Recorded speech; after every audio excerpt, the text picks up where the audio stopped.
Okay, this is video number 4 about the deck project.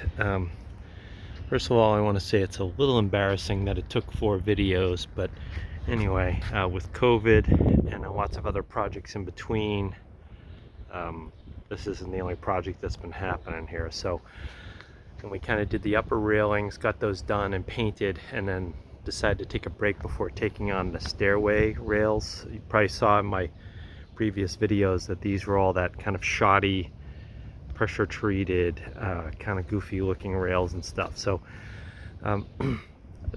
this video is not going to really teach anybody anything, although it does kind of show you how good it can look when it's done right compared to when it's done kind of on the cheap and quick. But if I've learned anything, it's these fascia pieces that go along the 1x4s. They make all the difference.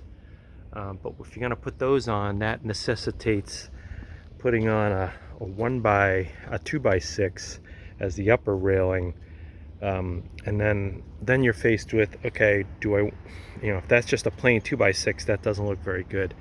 So what I chose to do was use a router on these corners to give it kind of a nice finished look on the top. What I also considered doing was running these through a table saw and just putting a slight taper on this, whatever that would be, a 5 to 10 degree taper, to just give it a little bit of a designed look. But anyway, so this is the stage where we're at now. So I do have these sideboards.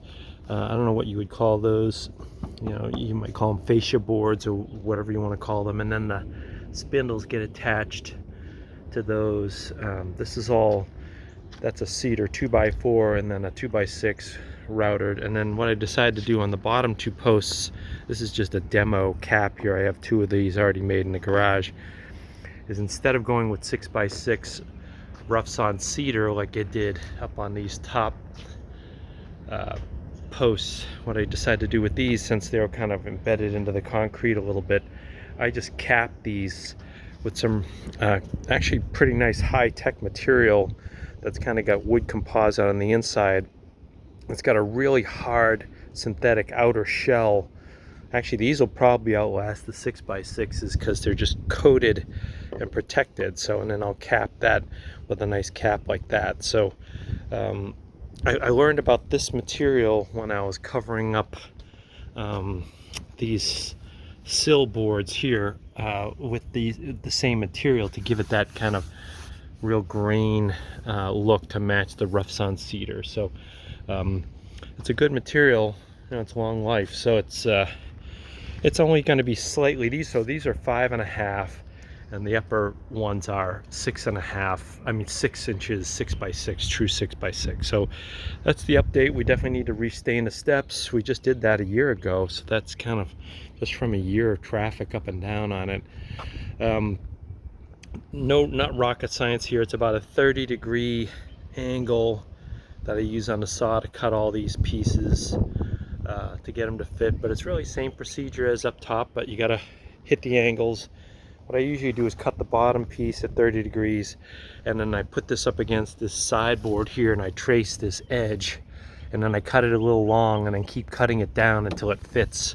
Because you definitely wouldn't want to cut that, even a 1/4 inch short. You don't want to be short on that, right? So, but that's it. That's the, that's the status of the project. But we'll just all we gotta do is put the rest of the spindles on and paint it up, caulk it. All the painting and caulking, that kind of stuff takes longer than people realize as well. So, probably the final stage would be to consider capping these 4x4s the same way I've done here. That'll give them more strength, and it'll just match the rest of the deck a little bit better, look beefier underneath. So that might be the final. I always say that next phase is optional, just like these were optional, but definitely with time, we'll probably get to that as well.